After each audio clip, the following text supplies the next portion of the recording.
অনেকদিন পর্দায় দেখা নেই দেশীয় অভিনেত্রী নাজিফা তুষির। সবশেষ ২০২২ সালে হাওয়া সিনেমায় কাজ করে দর্শকের মনে জায়গা করে নেন এই নায়িকা। এরপর বছর তিনেক সময় পেরিয়ে গেলেও পর্দায় আর ফেরা হয়নি তার।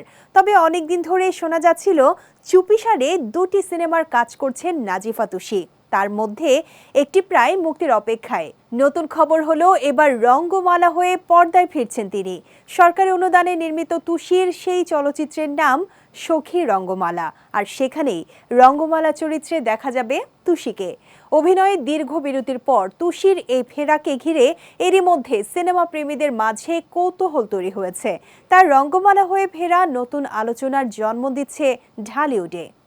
অষ্টাদশ শতকের নোয়াখালীর জমিদার পরিবারের কাহিনী ঘিরে ২০০ বছরেরও আগের আখ্যান নিয়ে লেখা প্রখ্যাত কথাসাহিত্যিক শাহিন আক্তারের সখী রঙ্গমালা উপন্যাস অবলম্বনে নির্মিত হচ্ছে সিনেমাটি।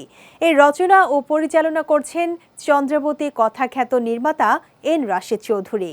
২০২৩-২৪ অর্থ বছরে সরকারি অনুদান পাওয়া এই সিনেমায় তুষি ছাড়া আরও অভিনয় করছেন প্রান্তর দস্তিদার, মুস্তাফিজুর নূর ইমরান, ইমন ও শিল্পী সরকার অপুসহ অনেকে।